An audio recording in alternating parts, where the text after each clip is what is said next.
के द्वारा जो एक कार्यक्रम चलाया जा रहा है जिसका नाम है अनुभविक शिक्षक। आज हमारे जो मुख्य अतिथि उपस्थित हैं उन्हें मंच पे बुलाने से पहले मैं उनके बारे में आप सभी को कुछ खास बातें बताना चाहूँगी। सर जो है वो सफल व्यवसायी ही नहीं बल्कि एक विजनरी है। उन्होंने साबित किया कि कैसे छोटे से शहर से निकला हुआ सपना को भी एक पहचान में बदला जा सकता है। बात हो रही है हमारे मुख्य अतिथि विनोद पांडे जी के बारे में, जो कि एक प्रयास एडवर्टाइजिंग एजेंसी है उसके फाउंडर हैं। सर जी ने सबसे पहले जो है दैनिक भास्कर में एक मार्केटिंग एग्जीक्यूटिव के रूप में कार्य शुरू किया था, पर कुछ ही समय में सर जी जो है वो अपने जज्बे और मेहनत के कारण वहाँ के मैनेजर बने। पर उनका सपना सिर्फ यहीं तक नहीं था, सिर्फ नौकरी करना उनका सपना नहीं था। उनका सपना था अपना जो एक क्रिएटिव सोच है उसको ब्रांड के रूप में पहचान दिलाना। तो इस सोच से शुरू हुआ प्रयास एडवर्टाइजर, जो कि छत्तीसगढ़ के अग्रणी और INS मान्यता प्राप्त एडवर्टाइजिंग एजेंसी में से एक है। सर जो है सिर्फ एक प्रोफेशनल सफलता ही उनकी पहचान नहीं है, बल्कि वो आध्यात्मिकता से भी जुड़े हुए हैं। सर जो है आर्ट ऑफ लिविंग और ब्रह्मचारी जैसी संस्था से भी जुड़े हुए हैं, जिसमें उन्होंने सीखा कि एक सच्चा लीडर वही है जो मन से शांत और स्पष्ट होता है। जिनमें अब ज़्यादा देरी ना करते हुए हमारे सैल परिवार के डायरेक्टर विनय जी और विजय गुप्ता जी से निवेदन करती हूँ वो सर को सम्मानित करें।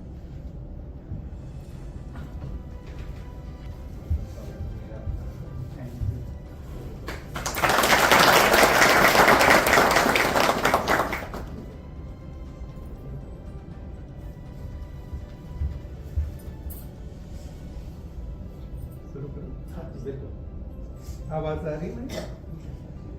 आ रही है। आप सभी को नमस्कार।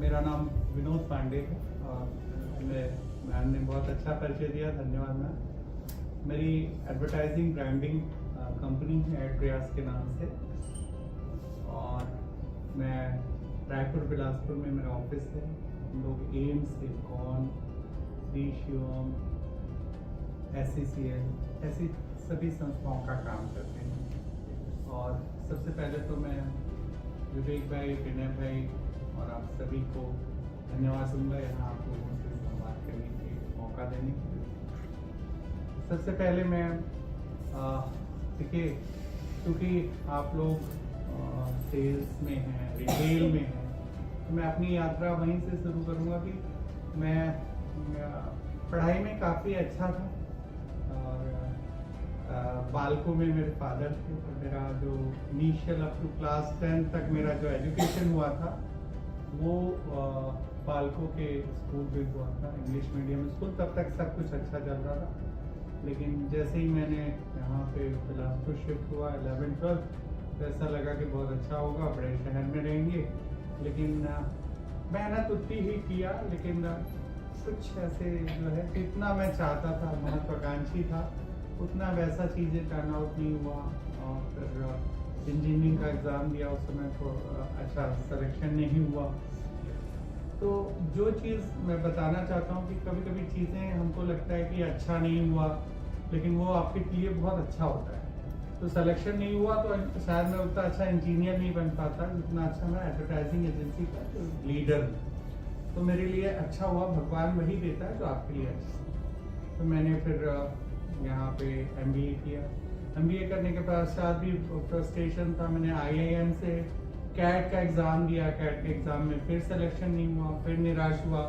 फिर भास्कर में फ्रस्ट्रेशन में भास्कर ज्वाइन किया कि अरे यार कुछ नहीं है, कुछ हुआ नहीं, मज़ा नहीं आया, चलो एक नौकरी करते हैं। फ्रस्ट्रेशन में भास्कर ज्वाइन किया। भास्कर में खूब मेहनत की, नौकरी किया, खूब मेहनत की।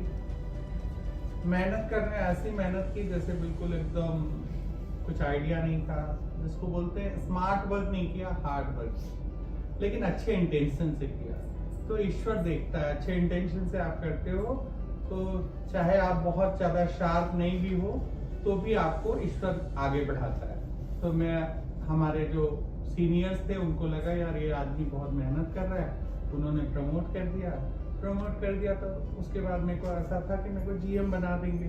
अब GM किसी कारणवश वो डिटेल में कंप्लेन कभी करना नहीं चाहता, किसी कारणवश जीएम नहीं बनाए, तो मुझे लगा ये मंच मेरे लिए उतना बड़ा नहीं है, तो मैंने छोड़ दिया। ये भी अच्छा हुआ मेरे लिए, ये मेरे लाइफ में अगर भास्कर में मुझे जीएम बना देते तो शायद मैं भास्कर का स्टेट हेड हो जाता, ज़्यादा और बड़ा अधिकारी बन जाता, लेकिन जो अपनी एडवर्टाइजिंग कंपनी है वो शायद नहीं बना पाता। तो मेरे लिए ये बहुत ईश्वर की कृपा है कि भास्कर ने मुझे जीएम दिया। अब शुरू करते हैं कि मेरा सफर कैसे स्टार्ट हुआ।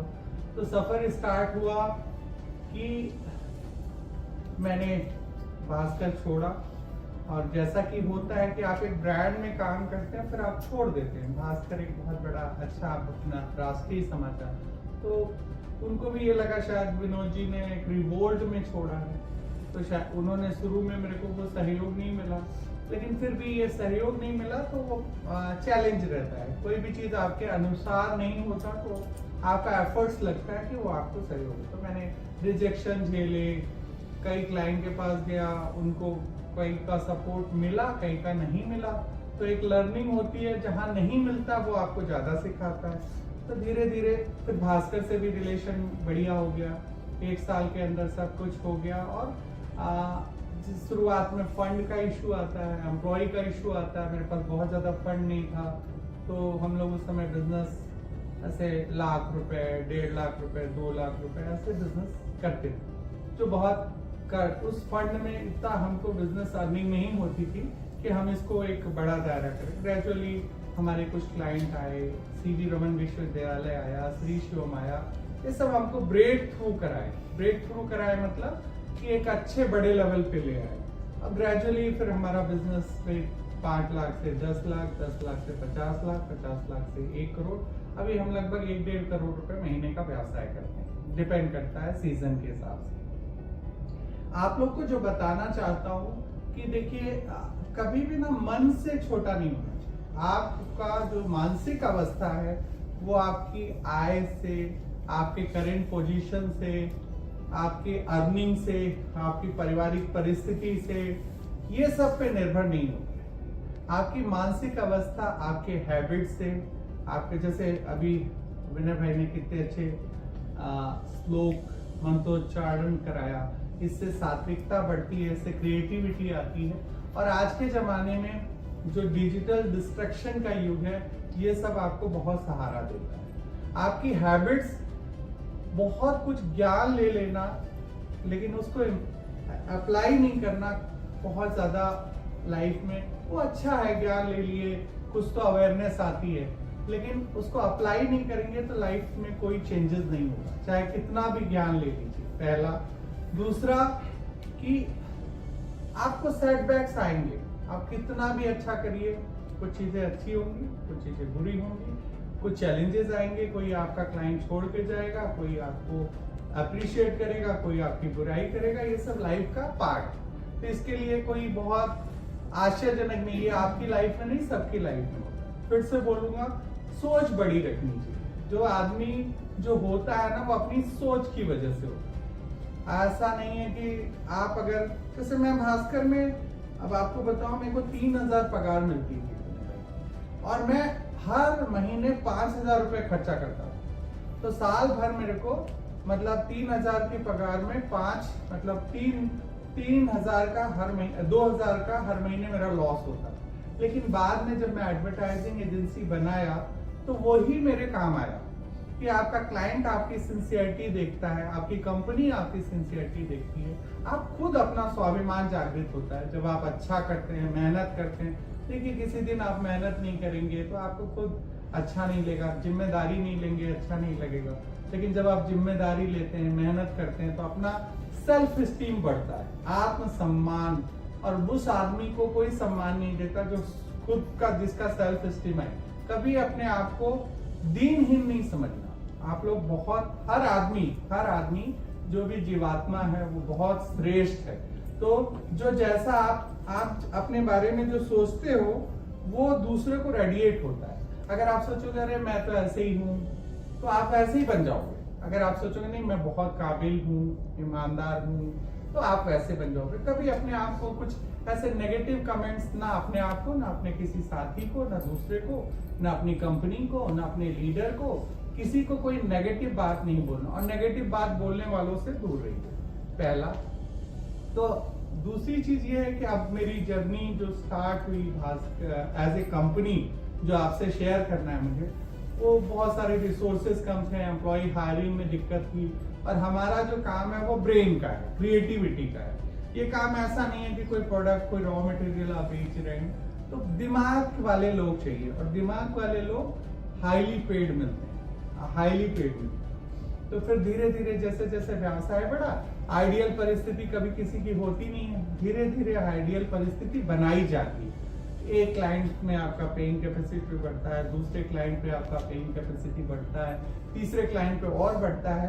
तो हर जो नदी, जैसे नर्मदा नदी में अमरकंटक में फादर पालको में थे, तो वहां उसका उद्गम देखोगे बहुत छोटा है।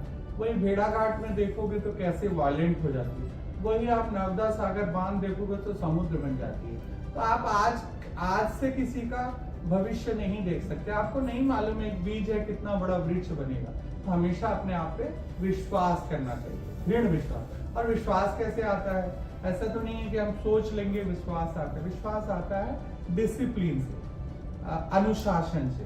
देखिए, एक शासन होता है जो दूसरा आपको करता है, और एक अनुशासन होता है जो आप खुद पे करते हैं। तो जो खुद पे अनुशासन करता है, उस पे किसी को शासन करने की जरूरत नहीं होती, वो डिसिप्लिन होता है, उसको कोई बोलने की जरूरत नहीं, कुछ नहीं। तो आप शासन मतलब ये नहीं कि अपनी मर्जी के हिसाब से, वो कोड ऑफ कंडक्ट है कि ये चीज अच्छा है भाई, सुबह उठना अच्छा है। अब बोलोगे नहीं मैं तो 10 बजे भी कंफर्टेबल हूँ, मेरे को तो अच्छा लगता है, तो वो अनुशासन नहीं हुआ। वो एक कोड ऑफ कंडक्ट है जो मान है, जो हमारे शास्त्रों में सब विद्वान लोग लिखे हैं, तो आपको उसको मानना पड़ेगा, उसके हिसाब से आपको डिसिप्लिन करना पड़ेगा। तो ये चीजें अब यहाँ पे जर्नी आती है, स्टार्टिंग जर्नी हमेशा चैलेंजिंग होती है। आप कुछ करते हैं, कई बार सफलता मिलती है, कई बार नहीं मिलती है। कोई प्रेजेंटेशन देते हैं, कई बार सफलता मिलती है, कई बार नहीं मिलती है। तो आपको ये मान के चलना चाहिए कि ऐसा ही होता है लाइफ, ऐसा कहीं नहीं होता। अब जैसे मान लीजिए आप 5 क्लाइंट से भाई आपके पास कोई कपड़ा के लिए आता है, जरूरी नहीं है कि वो आपको सब कुछ आप से ले ले, जरूरी नहीं, लेकिन आप बेस्ट कर पाएंगे, ये बहुत जरूरी है। आप बेस्ट कर पाएंगे तो आपकी ग्रोथ निश्चित है, आपको बेस्ट होना चाहिए। तो ये बहुत इंपॉर्टेंट है। हर चीज की शुरुआत सोच से होती है। अगर आप सोच अच्छा रहे हैं तो आपकी लाइफ अच्छी होगी। अगर आप सोच छोटा रहे, बड़ा सोचिए, बड़ा सोचिए मतलब अपनी कंपनी के लिए बड़ा सोचिए, अपने परिवार के लिए बड़ा सोचिए, अपने माता पिता के लिए बड़ा सोचिए, खुद के लिए बड़ा सोचिए। तो बड़ा सोचेंगे तो आज नहीं तो कल वहां पहुंच जाएंगे, पहला।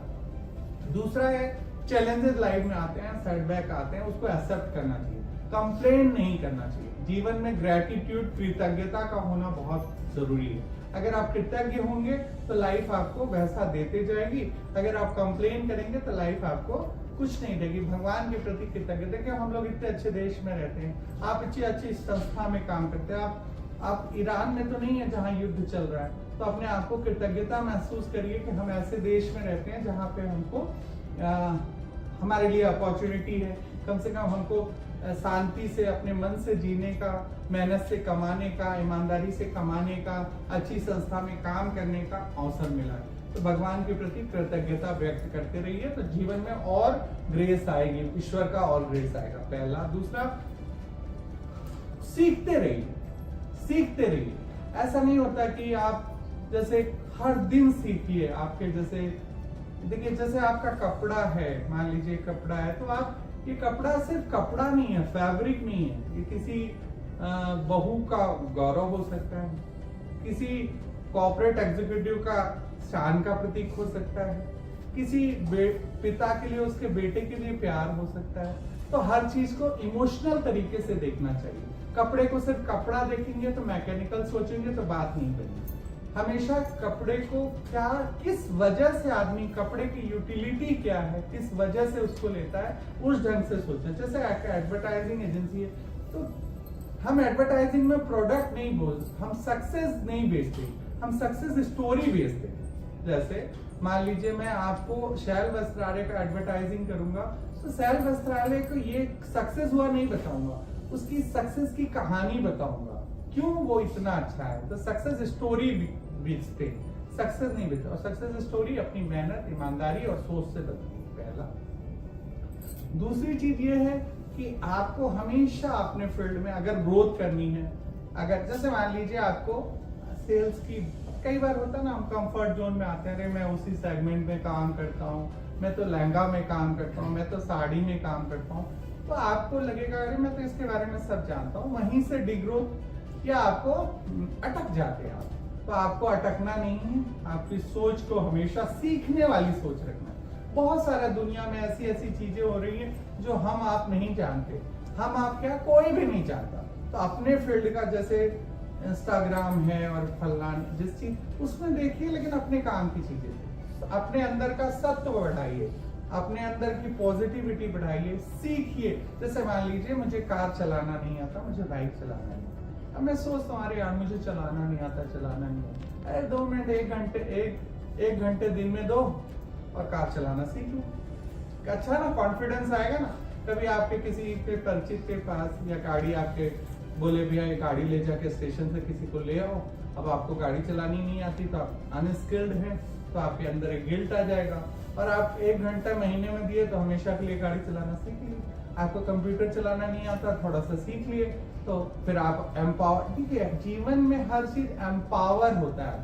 अगर आप सीखते हैं तो आप अपने आप को शक्तिशाली बनाते हैं, नहीं सीखते तो अटक जाते हैं। तो हमेशा सीखने का प्रयास करते रहना चाहिए। अगर जो सीखता है वो आगे बढ़ता है, जो नहीं सीखता है वो मेहनत करने के बावजूद भी उतना आगे नहीं बढ़ पाता जितना बढ़ना चाहिए। ये सब चीजें बहुत बहुत इंपॉर्टेंट है सीखने का। सीखने के अलावा अपने आइडियाज को रिजल्ट में कन्वर्ट करने के लिए उत्साह बहुत जरूरी है। अगर आपके अंदर उत्साह नहीं है, कितना भी बड़ा ज्ञान है व्यर्थ है। अगर आपका प्रेजेंटेशन अच्छा नहीं है, कितना भी बड़ा ज्ञान है व्यर्थ है।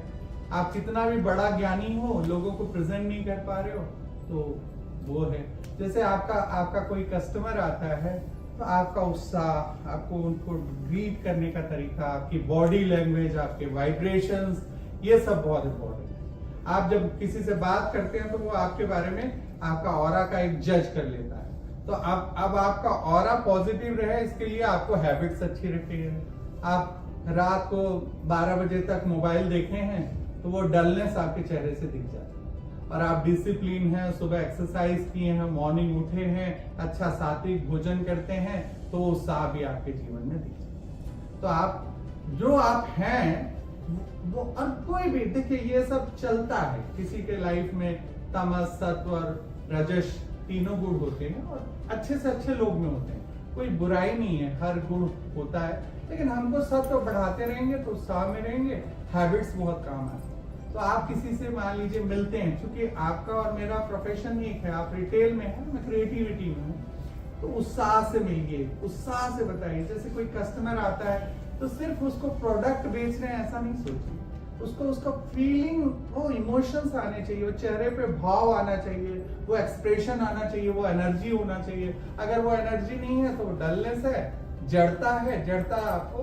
कभी आगे नहीं ले जा सकती। उत्साह आपको आगे ले जाता है, प्रोडक्ट के नॉलेज आपको आगे ले जाता है। ये सब चीजें सीखो। दूसरा, चैलेंजेस आए, आपका प्रोडक्ट का वो हुआ, तो फिर इसके बाद क्या कि भाई आप आगे और कैसे बढ़े, क्योंकि हर स्टेप सिर्फ उत्साह से काम नहीं चलता, उसमें डीप घुसना पड़ता है, एक चीज में माहिर बनना पड़ता है। जैसे आप कपड़े के उसमें कौन सा फैब्रिक होता है, किसका पैटर्न है, कौन सा चलन ज्यादा है, अपनी प्रोडक्ट, अपनी दुकान को कैसे ले जा सकता हूँ, अपने कंपटीशन कौन है, उस कंपटीशन से अपनी कंपनी को आगे ले जाने की रणनीति क्या हो सकती है, मेरे डायरेक्टर्स मेरे को मार्गदर्शन क्या दें कि मैं आगे बढ़ता हूँ। ये सब चीजें आपको सोचना पड़ेगा। अगर आप सोचेंगे तो आप उस तरक्की से आपकी संस्थान बढ़ेगी, संस्था बढ़ेगी, तो आप खुद देखिए, आप अकेले जितना मेहनत से आगे बढ़ सकते हैं, कंबाइन उसके कई गुना, 100 गुना आप उससे कंबाइन से आगे बढ़ सकते हैं। एक साथ आप जो आगे बढ़ सकते हैं वो बहुत आगे होता है, ये हमेशा लाइफ में याद रखना चाहिए। अब इसके अलावा जैसे कि कोई प्रेजेंटेशन किसी का वीक है, तो वो लाइफ, खासकर सेल्स में आप लोग सब सेल्स में हैं, रिटेल में हैं, तो प्रेजेंटेशन अगर वीक है तो अच्छे से अच्छा प्रोडक्ट को डेड हो जाएगा। मान लीजिए कि आप ये लहंगा इतना सुंदर लग रहा है, इतना अच्छा कलर है, लेकिन आप में ऊर्जा नहीं है तो आप उसको डल बना देंगे। तो आपका प्रेजेंटेशन आपके कपड़ों में जान डाल देता है और उसकी जान ले भी लेता है। तो बहुत अच्छा प्रोडक्ट है लेकिन आपके चेहरे में उत्साह नहीं है, आपको उसको लेके फीलिंग नहीं है, तो वो उत्साह कम हो जाएगा। तो आपका उत्साह उस कपड़े की क्वालिटी को भी कई बार बढ़ा देगी, क्योंकि वो जो आदमी आपसे सामान खरीद रहा है वो उसको परसीव करेगा और आपका जो उत्साह है वो उस परसेप्शन में मदद करता है। ये चीजें हैं। दूसरी चीज लाइफ लॉन्ग में कि कई बहुत सेटबैक्स आते हैं। हमको लगता है कि मैं अपना जीवन वो कर रहा हूँ, मैं कोई आपको ज्ञान देने नहीं हूँ, मैं अपनी स्टोरी दे। कई चीजें लगती है कि भाई ये हमारे लिए अच्छा नहीं हुआ, हम सबसे ज्यादा उससे डिप्रेस होते हैं। वो सबसे अच्छी ब्लेसिंग होती है। भगवान जो है, भगवान को प्रेशर, भगवान ऐसे उसका थोड़ा तरीका ईश्वर अलग है। तो कोई आप कंफर्ट जोन में हो, आपको अचानक से बड़ा सेटबैक लगता है। आप कोई हैबिट, मान लीजिए कोई तंबाकू खाता है, सिगरेट पीता है, अचानक उसको पता चला उसका कोलेस्ट्रॉल बढ़ गया है, तो वो सेटबैक होता है, वो एक झटके में छोड़ देगा। नहीं तो सोचेगा छोड़ दूंगा, कल छोड़ दूंगा, परसों छोड़ दूंगा, लेकिन जब सेटबैक आता है तो तुरंत छोड़ देगा। तो वो सेटबैक लाइफ में हमको ईश्वर देता है ताकि हम अपने कंफर्ट लेवल पे उस कंफर्ट लेवल को क्रॉस करें और अपने हमेशा अलर्ट मोड में जीवन जिए। कंफर्ट लेवल बहुत अच्छा जोन नहीं है लाइफ का जीने का। सीखते रहें, रणनीति स्मार्ट वर्किंग करें। भविष्य में क्या होने वाला है, हमारा स्टोर टेक्नोलॉजी में कैसे हो, सिर्फ ऐसे नहीं कि आपकी कंपनी को आगे का बढ़ाने का जिम्मा विनय भाई और विवेक भाई का ही है या सिर्फ डायरेक्टर्स का है, ये सबका जिम्मा है। आप सबका जिम्मा है कि ये कंपनी आगे बढ़े। और ऐसे आगे नहीं बढ़ना चाहिए कि 20-25%, ये तो बहुत नॉर्मल आदमी की सोच होनी चाहिए। इस सेल वस्त्रालय का सोच थोड़ा डिफरेंट होना चाहिए। सेल वस्त्रालय का हम डबल बिजनेस करेंगे, आज इतने का करते हैं, ट्रिपल बिजनेस करेंगे। तो ट्रिपल बिजनेस का ही मतलब है, अगर आप 10-15% ग्रोथ की सोच रहे हैं तो वो तो कोई भी सोच लेता है। तो कोई भी बनना है तो आप वो सोचिए, और 10% की सोचेंगे, 20% की सोचेंगे तो पता चला थोड़ा अचीव नहीं हुआ तो 5% आया। तो जितना बड़ा सोचेंगे उतना, अगर वो मान लीजिए 80%, छोटी सोच में अगर छोटा टारगेट अचीव कर लिया और बड़ा टारगेट नहीं भी अचीव कर पाए तो बड़ा टारगेट अपनाना ज्यादा अच्छा है। छोटे टारगेट को अचीव करना, हमेशा बड़ा टारगेट अपना एक आपका एक ऑरा होना चाहिए, किसी को प्रेरित कर सके, किसी को कोई गम में है, कोई डिप्रेस है, आपकी बातों से वो मोटिवेट हो जाए, पॉजिटिविटी हो जाए, उत्साह आ जाए उसके अंदर, किसी की मदद कर सके। जरूरी नहीं है, हम सभी को लाइफ में मदद की जरूरत होती है, मदद मांग भी लें, मदद दे भी सकें। आप समझिए कि आप लोग जैसे शैल वस्त्रालय है, एक स्टेज है।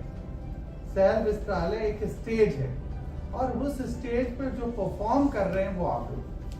शैल वस्त्रालय एक ब्रांड है और आप लोग इसके ब्रांड एम्बेसडर हो। शैल वस्त्रालय कौन है? आप ही लोग तो हैं। सिर्फ प्रोडक्ट थोड़ा है शैल वस्त्रालय, वे आप भी हो शैल वस्त्रालय। आप किसी के कपड़े को चुनने में मदद करते हो, उसको जितना नॉलेज नहीं है, हो सकता है मेरे को नॉलेज कम हो। अब जैसे मैं आप लोगों से सिर्फ मई में बोल रहा हूँ तो मैं थोड़ा आप लोग से भी बुलवाता हूँ। जैसे मैंने ये कपड़ा पहना है, कोई आप में से हाथ उठा के बोलेंगे कि ये क्या बताता है, मेरा ड्रेसिंग सेंस आपको क्या बताता है? कोई भी एक आदमी बताए, कोई भी आराम से बोलिए, कंफर्टेबल, जो मन में आता है वो बोलिए। कोई मैं आपको जज करने वाला नहीं, मेरे को जज करने में कोई इंटरेस्ट नहीं है।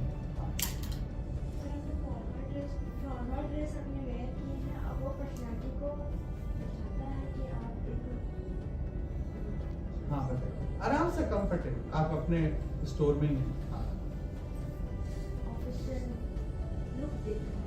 ठीक, और कोई बोले, बताइए। मैं फॉर्मल ड्रेस में हूँ और इसके में कोई ऐड ऑन करना चाहे? हाँ बताइए। हाँ, और इसमें और कोई ऐड कर सकते हैं?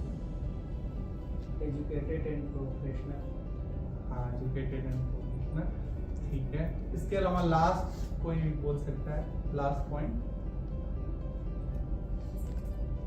बोल सकते, कोई भी बोले, बोलना चाहिए लाइफ में। बोलने का मौका मिलता है ना तो शांत नहीं रहना, बोलने से व्यक्त करना आता है। और आप तो सेल्स के लोग हो, जरूर बोलना चाहिए। बोलिए। इंट्रोडक्शन को सुन के पता चलता है कि उसका हाव भाव कैसा है, बोलने का तरीका कैसा है, कैसे लाइफ में जीना चाहिए। अब हाँ बताइए। सर, अनमोल व्यक्तित्व की पहचान कराते हैं। ठीक, चलिए बैठ। देखिए, मेरा आप ड्रेसिंग सेंस देखेंगे तो ब्लैक एंड व्हाइट है। मुझे सिंपलिसिटी अच्छी लगती है, ठीक है।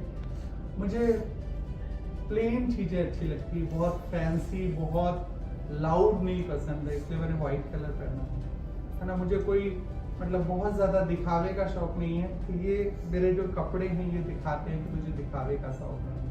सिंपलिसिटी को दिखाता है ब्लैक एंड व्हाइट। ये एक आप जज कर सकते हैं, बाकी आप लोग इसमें मेरे से माहिर है तो मैं ज्यादा नहीं।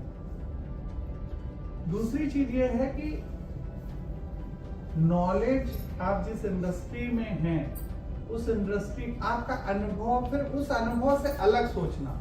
एक होता है कि अनुभव में अटक जाना कि भाई आपका अनुभव रहा, ये कस्टमर, अभी कस्टमर आया, उसको आपने कुछ दिखाया, उसने नहीं खरीदा तो आपने लगा अरे यार ये तो ऐसे तो होता नहीं है, आपने एक परसेप्शन बना लिया। हो सकता है वो कस्टमर की साइकोलॉजी अलग हो। तो कभी भी कोई माइंड में इंप्रेशन बना लिया, क्योंकि आपको सिर्फ आप कपड़े का व्यवसाय नहीं कर रहे, आप क्या कर रहे हैं, इमोशंस, फीलिंग, स्टेटस, ये सब कपड़ा बहुत इंपॉर्टेंट है। मैं ये नहीं बोलूंगा, क्योंकि आप प्रोडक्ट लाइन में हैं तो कपड़ा बहुत इंपॉर्टेंट है, लेकिन उसको प्रेजेंट करने का तरीका बहुत उससे ज्यादा है। प्रेजेंट करने का तरीका जितना अच्छा होगा, आप लोग को उतना अच्छा आप सफलता पाएंगे।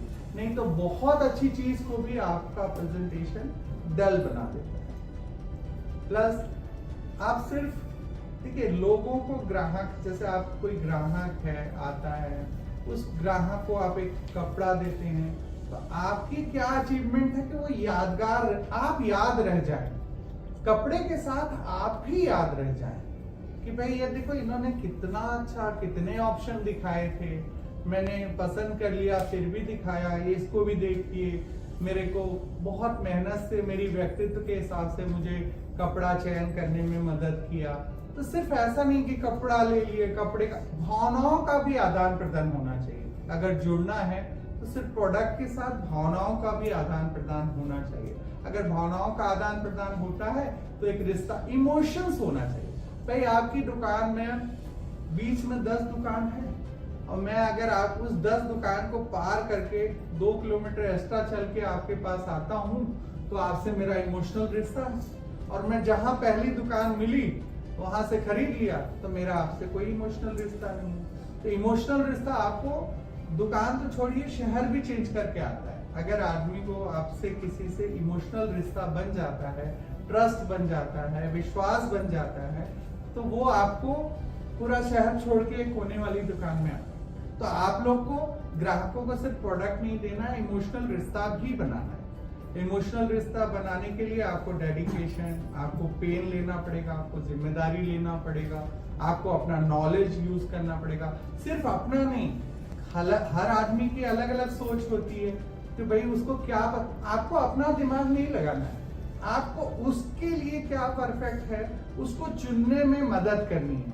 आपका टारगेट ये नहीं होना चाहिए कि जैसे हो सकता है मुझे सफेद पसंद है, आपको थोड़ा वाइब्रेंट अच्छा लगता हो, आपको थोड़ा मैरून अच्छा लगता हो, तो मैं सोचूंगा नहीं सफेद अच्छा है तो मैं तो आपको सफेद ही सेल करूंगा। तो आप लोग को साक्षी भाव होना चाहिए। सेल्समैन में कभी प्रेफरेंस नहीं होना चाहिए कि ये अच्छा है, ये वो उस आदमी को चुनने में मदद करना, उसकी चॉइस। जैसे मैं बोला कि भाई मुझे सफेद कलर पसंद है, तो आप मुझे सफेद में 5 चॉइस दिखा दो, वो आपका अचीवमेंट है कि भाई ये आदमी को सफेद पसंद है तो सफेद 5 चॉइस कैसे हो सकता है। अब मैं फिर आप लोग की तरफ जाऊंगा, आप लोगों से अपने, अभी कितना समय है विनय भाई अपने पास? 10 मिनट। हाँ, तो मैं हाँ क्वेश्चन भी, ठीक है। अभी मान लीजिए कि एक फैमिली आई, अब आप लोग का रोल है, मैं बोल लिया तो मैं इंटरेक्टिव चाहता हूँ। एक परिवार आया, उसको अपनी बहन के लिए राखी आ रही है, तो अपनी बहन के लिए कपड़ा देखना है ना। आप लोगों में से कोई 3-4 लोग बताइए कि वह कैसे प्रेजेंट करे, कैसे उस भाई को बहन के लिए कपड़ा दिखाने में कैसे मदद कर सकता है, क्या क्या करना चाहिए उसको। आप लोगों में से कोई भी 2-3 लोग बोलिए, मैं लड़कियां भी बोल सकती हैं, आप लोग किसी की बहन है तो आप बोलिए क्या क्या होना चाहिए। जैसे कोई भाई है, वो परिवार के साथ आता है, उसकी सिस्टर नहीं आती, उसकी सिस्टर नहीं आती, उस सिस्टर के लिए कपड़ा लेने आया है, तो एज ए सेल्स एग्जीक्यूटिव या सेल्स मैनेजर आप लोग क्या क्या ध्यान रखें, कैसे प्रेजेंट करेंगे अपने स्टोर, बताइए कोई भी। पर उन सेंसर के करेंगे कि हम जैसे उनकी बहन है, ऐसा मतलब रिलेशन बनाना है कि मान लीजिए मैं आपके बहन को उस टाइप का उनको फीलिंग है और उस हिसाब से जैसा मेरा चॉइस है मतलब बेस्ट चीज देने का। ठीक, और कोई? सर हम उनके भाई से पहले पूछेंगे कि आपकी बहन की चॉइस क्या है। हाँ, बहुत अच्छा आंसर तो है। उनके जैसे उसकी चॉइस का हमको पता चल जाएगा कि हाँ। उनको ये पसंद है। अगर कोई कलर पसंद है तो कलर भी पूछ लेंगे, सर आपके बहन की चॉइस है, कौन से कलर पहनना पसंद करेंगे, तो उसके कलर के हिसाब से हम निकालेंगे, और कैसा पहनना पसंद करेंगे तो उसके हिसाब से हम ये बहुत अच्छा आंसर है। बहन का व्यक्तित्व कैसा है, उसकी चॉइस कैसा है, वो जानने की पसंद कर कोशिश सकते करेंगे हैं। कि वो कैसा पसंद है। और क्या हो सकता है, और क्या हो सकता है? ड्रेस को चुनने के लिए उनका सपोर्ट कर जाएगा कि मतलब इस टाइप का ड्रेस सकते हो आप पसंद आएगा, फिर बता सजेशन दे सकते हैं। सजेशन दे सकते हैं आप। उनकी बहन की हाइट हेल्थ भी पूछ सकते हैं, है ना, आपको दिखाने में आसानी होगी, है ना। कई बार वो देखो, आप लोग सेल्स में हो, आप लोग कपड़े इंडस्ट्री में हो, जरूरी नहीं है मैं अपनी बेटी के लिए अच्छा कपड़ा चुन सकूं, उसकी मदद चुनेगी, कोई मुझे महिलाओं के कपड़े का आइडिया नहीं, या कोई जरूरी नहीं है ना उसका भाई बता पाए, तो आप उसके व्यक्तित्व को पूछ सकते हैं, उसके बारे में उसको कपड़ा दिखा सकते हैं। आप उसके भाई का बजट पूछ सकते हैं, है ना। अगर बजट इशू नहीं है तो आप एकदम प्रीमियम दिखा सकते हैं। अगर बजट इशू है तो देखिए, हमको किसी को जबरदस्ती, देखो हमारे सेल्स टारगेट है, लेकिन सेल्स टारगेट ऐसे नहीं पूरे होते कि जैसे मैं एडवर्टाइजिंग इंडस्ट्री हूँ, जैसे मान लीजिए हमने एक कैंपेन बनाया था जो बहुत हिट हुआ था तंबाकू में, चूंकि अभी हम लोग ज्यादा हमारे पास है, तंबाकू के दाने को रगड़ते हुए उसमें एक फैमिली दिखा दिया था कि आप तंबाकू खाते तो फैमिली को ही डिस्ट्रॉय कर रहे हो। वो एड इतना हिट हुआ था कि मतलब मेरे को बहुत अप्रिशिएशन मिला था। आइडिया होना चाहिए, कि आपको आइडिया होना चाहिए कि इसको क्या पसंद है, एकदम जीवंत आइडिया होना चाहिए। आइडिया जैसे मैंने it's up to you how to use a stick.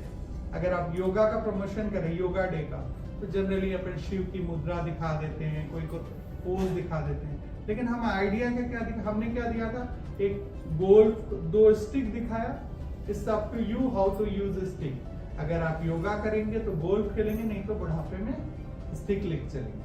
Idea hit होता है। अगर आप आइडिया को सोचेंगे तो आपका लेवल अलग होगा। अगर आप यूनिक, देखिए कोई भी चीज, अगर आपको देखिए जो कपड़ा है, आप लोग की इंडस्ट्री से ही समझाता हूँ, वो कपड़ा कई बार सेम रहता है, फिर भी प्राइसिंग में अंतर होता है। कोई बता सकता है क्यों? क्वालिटी अलग अलग रहती है। नहीं, प्राइसिंग क्वालिटी सेम है, फिर भी क्या और क्या फर्क डालता है? हाँ जी, हाँ बिल्कुल सही बात है। प्रेजेंटेशन फर्क डालता है और इमेजिनेशन भी, कि भाई आपका जैसे कपड़ा है, उस कपड़े पे ट्रीट कैसा हुआ है, उस कपड़े का कलर कॉम्बिनेशन जो बनाया है फैशन डिजाइनर, उसकी थॉट इमेजिनेशन कितना तगड़ा है, वो उतना ही इंपॉर्टेंट है जितना कपड़े का फैब्रिक, शायद उससे ज्यादा इंपॉर्टेंट है। कि वो उस कलर, वो कलर जो है वो कैसे उस पे प्रिंट हुआ है, कैसे उसकी डिजाइन हुई है, ये सब उस कपड़े के बराबर इंपॉर्टेंट है। और ये प्रीमियम बनाता है। एक अखबार है, उसमें क्या फर्क होता है? अखबार तो सेम है, फिर देशबंधु भी वही अखबार है, भास्कर भी वही अखबार है, लेकिन वो न्यूज कैसे लिखी गई है, वो फर्क डालता है। तो आपका इमेजिनेशन आप में ज्यादा फर्क डालता है। तो आप सभी एक मान के चलिए कि आप शैल वस्त्रालय को आप सिर्फ एक आप प्रोडक्ट सेल नहीं कर रहे, आप फीलिंग सेल कर रहे हैं। ये हमेशा याद रखिए कि जो प्रोडक्ट सेल सिर्फ प्रोडक्ट सेल कर रहे हैं तो आप बहुत एक्सेलेंट वे पे नहीं बढ़ पाएंगे। और अगर आप ये सोचेंगे कि नहीं मेरे को कोई फीलिंग है, कुछ उसकी चाहत को पूरा करना है, उसे अभी कभी होता ना, हम एक मुलाकात में किसी से अपना मन महसूस करते हैं, कोई बगल में ही बैठता है, उससे कोई रिश्ता ही नहीं बन पाता। और कई बार ये जरूर इसमें हमारी भी गलती होती है, हम तुरंत एक ईगो पाल लेते हैं, ये ऐसा ये ऐसा ये ऐसा, ये तो थोड़ा सा बहुत तेज है, ये बहुत होशियार है, ये थोड़ा गधा है। ऐसा नहीं होना चाहिए। ये आपका जैसे आप क्लाइंट, अरे ये क्लाइंट अब बेचारा आया डरते डरते आपकी बड़ी दुकान में आया, आपका काम क्या है उसको खोलना, उसको कंफर्ट देना। ये नहीं कि अरे आप कौन सा आपको मीडिया आप उसको देखते ही साथ बोल दिए कि आपको रिजनेबल रेट का दिखा दूं, मतलब आपका माइंडसेट बन गया कि ये तो महंगा ले ही नहीं सकता। ऐसे माइंडसेट कभी नहीं बनाइए, ये बहुत डेंजरस होता है। वो आप उससे पूछ लीजिए, आप उससे पूछ लीजिए कि भैया आपको किस रेंज का दिखाएं। आप उसको ऐसे जज नहीं करिए हमेशा। दूसरा है कि आप मतलब मैं क्लोजिंग की तरफ आ रहा हूं, इसके बाद आपके कोई क्वेश्चन होंगे तो लूंगा। आप सिर्फ प्रोडक्ट नहीं बेच रहे हैं, आप स्माइल क्रिएट कर रहे हैं, आप फैशन स्टाइल क्रिएट कर रहे हैं। तो जो स्टाइल क्रिएट कर रहा है, जो स्माइल क्रिएट कर रहा है, उसके चेहरे पे भी स्माइल होनी चाहिए, उसको नॉलेज होना चाहिए, उसको अपग्रेड होना चाहिए। आपको देखो कितना अच्छा आपके डायरेक्टर्स ने आप लोग का ड्रेसिंग कोड रखा है, आप लोग खुद स्मार्ट लग रहे हैं। अपने आप को बहुत अच्छा करना चाहिए। देखिए जो आपका रिश्ता शुरू, कोई भी व्यापार रिश्ता ही है, रिश्ता बनाना है। बाकी प्रोडक्ट भी इम्पोर्टेंट है, लेकिन उससे ज्यादा इम्पोर्टेंट तो अगर आप सोचो कि आपका रिश्ता खुद से ही अच्छा नहीं है तो दूसरों से आप क्या रिश्ता बना पाएंगे। और खुद से अच्छा रिश्ता बनाने के लिए आपको डिसिप्लिन में रहना पड़ेगा, अपना खान पान अच्छा रखना पड़ेगा, आपकी आदतें अच्छी रखनी पड़ेगी, आपको लर्निंग लेनी पड़ेगी, अपना एक्सरसाइज करनी पड़ेगी, डिसिप्लिन में रहना पड़ेगा और अपने बारे में अच्छा सोचना पड़ेगा। तो आप लोग, मेरी ढेर सारी शुभकामनाएं हैं और आप लोग खूब आगे बढ़ें, खूब आप शैल वस्त्रालय को देखिए। एक अच्छा टीम मेंबर वो होता है जो अपनी ग्रोथ और अपनी कंपनी की ग्रोथ को अलाइन करता है। देखिए कोई छोटी सोच वाला आदमी सोचता है मैं बढ़ जाऊं, कंपनी बढ़े चाहे ना बढ़े, जबकि बड़ी सोच वाला आदमी सोचता है मैं थोड़ा धीरे भी चलूंगा। देखो आप उस नाव पे सवार हो, आप कौन सी नाव, आप शैल वस्त्रालय की नाव पे सवार हो ना। अगर नाव अच्छी चलेगी, गाड़ी अच्छी चलेगी तो आप तो मंजिल तक पहुंचेंगे। तो आप अपनी कंपनी के लिए और अपने आप के लिए भी ऐसा भी नहीं होना चाहिए कि आपकी कंपनी ग्रोथ हो रही है, आपका ग्रोथ नहीं हो रहा है। दोनों बहुत इंपॉर्टेंट है, दोनों के साथ एक समन्वय बना के आप लोग खूब आगे बढ़िए। बिलासपुर को, लोगों को स्मार्ट बनाइए, लोगों के चेहरे पे मुस्कान बनाइए और अपने जो शैल वस्त्रालय के ब्रांड एम्बेसडर बनिए। जहां देखे अरे शैल वस्त्रालय के लोग आपकी लॉयल्टी इतनी हो कि लोग दूसरी दुकानें छोड़ के आपकी दुकानों पे आए। इसी बात से मैं अपनी वाणी को विराम देता हूं। मुझे यकीन है कि आप लोगों को मेरी बातें, आप लोग को कोई क्वेश्चन होगा तो आप पूछ सकते हैं। और मुझे ऐसा लगता है कि मेरा जो स्टोरी है संघर्ष, आपको फिर एक चीज और याद दिलाऊंगा कि जो आपका सेटबैक है वो आपका सबसे अच्छी चीज है लाइफ में। कोई कस्टमर आपको एक्सेप्ट नहीं किया तो आपको बेटर बनाने के लिए, कई और होता है अब मेरे पास एक ही कस्टमर है, मैं कंफर्ट जोन में हूँ, वो कस्टमर ने मुझे रिजेक्ट कर दिया तो मेरे लिए वरदान। फिर मैं 10 कस्टमर के पास जाऊंगा, फिर मेरा ईगो हर्ट होगा कि अरे यार मेरे पास एक ही कस्टमर है, ये तो खतरनाक है। मैं 100 कस्टमर, ऐसे ही आपके पास 10 कस्टमर। आज आपके लीडर्स लोग क्या करते हैं, 100 कस्टमर दुकान में आए तो तभी तो बिक्री बढ़ेगी ना। एक कस्टमर में कंफर्ट जोन में आ जाएंगे तो कैसे ग्रोथ होगी।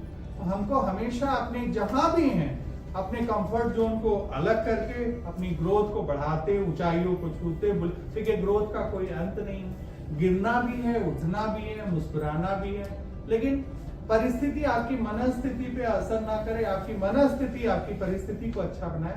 इन्हीं शुभकामनाओं के साथ मैं Vinod Pandey, thank you so much. मैं विनय भाई, विवेक भाई और आप सभी का मैं शुक्रिया अदा करता हूँ कि आप लोगों ने मुझे बुलाया। आप लोग के कोई क्वेश्चन है तो बिल्कुल मैं उसका वेट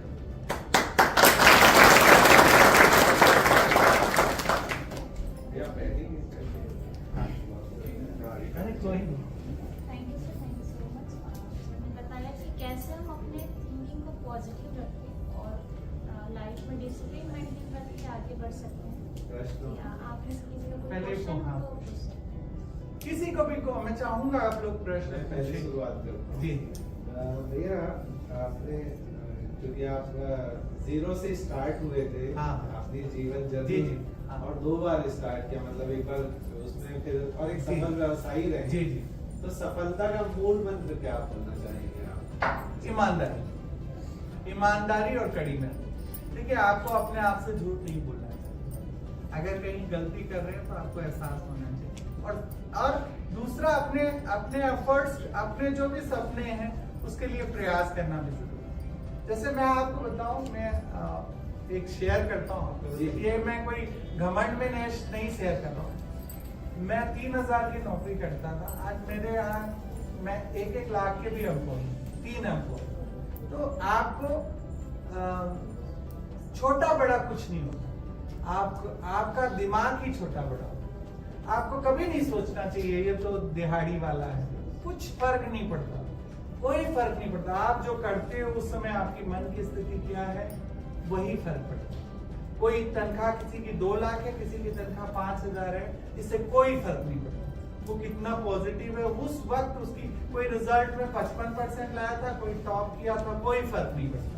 आज आप क्या हैं, आपका इमेजिनेशन क्या है, यही फर्क पड़ता। और कोई क्वेश्चन पूछिए मैं कुछ भी पूछ सकते हैं। जैसे आप इंजीनियरिंग पढ़ाई करना चाह रहे थे, आपका फ्यूचर सपना वही था, और जैसे एग्जाम में आप अनक्वालिफाई हो गए, फिर आपका डायरेक्शन कैसा हो कि मतलब ये नहीं हुआ कि मैं आगे क्या करूंगा, life changing with in hot कैसे हुआ, मतलब एडवर्टाइजिंग एजेंसी खोलने का ना? हाँ। अच्छा क्वेश्चन है, मैं इस चीज को स्लिप कर रहा था। ठीक है, एक्चुअली मैं जो भास्कर में मार्केटिंग एग्जीक्यूटिव ज्वाइन किया ना, मैं आज से पहले की बात बताता हूँ। मेरा क्लास 8th में 100 में हिंदी में 89% आया, तो मेरी 89% आया था। जनरली हिंदी में नंबर कम आते हैं क्योंकि कुछ ना कुछ नंबर्स कट जाते हैं। मैथ्स वगैरह में 100 आते हैं अच्छे नंबर, हिंदी में लिटरेचर में नंबर कम करते हैं। तो मेरी मैडम ने मुझे बोला कि विनोद तुमको ना आर्ट्स लेना चाहिए, तुम क्रिएटिव फील्ड में जाओ। उस समय मुझे समझ में नहीं आया, लेकिन देखिए अपने संस्कार रहते, वो बोले क्रिएटिव फील्ड में जाओ। मेरे को लगा यार ये क्या है, ठीक है मेरे को तो मैथ्स ही लेना है। लेकिन मेरा जो वो तो शायद मैं उतना अच्छा इंजीनियर नहीं बनता जितना अच्छा मैं लीडर हूँ। मुझे ऐसा लगा कि मुझे इसी फील्ड में आना। और दूसरा चीज की और कैसे आया, एडवर्टाइजिंग में कैसे आ गया? एडवर्टाइजिंग में ऐसे आया कि हम लोग एडवर्टाइजिंग एजेंसी मार्केटिंग वाले थे, तो किसी एजेंसी का आरओ लगता था। मैं देखता था कोई क्लाइंट छोड़ा एक दिन भी उसको पेमेंट ना दे तो वो जीएम से शिकायत कर दे। मैं बोला यार ऐड भी मैं लाऊं, सर्विस भी मैं दूं और ये बार बार कंप्लेन करे। तो मैंने अपने मतलब एक परिचित थे, मैंने उनको बोला भैया एजेंसी डाल ले यार, तो वो एजेंसी ऐसे शुरुआत। और दूसरा क्या होता है, जिस चीज में आपकी रुचि होती है ना उसमें आप सफलता पाते हैं। जो आपकी स्किल है, जो आपको, जैसे मुझे लोगों से मिलना जुलना अच्छा लगता है, मैं वैसे शांत हूँ लेकिन मुझे लोगों से मिलना जुलना पसंद है, तो आपको ईश्वर उसी डायरेक्शन में ले जाए।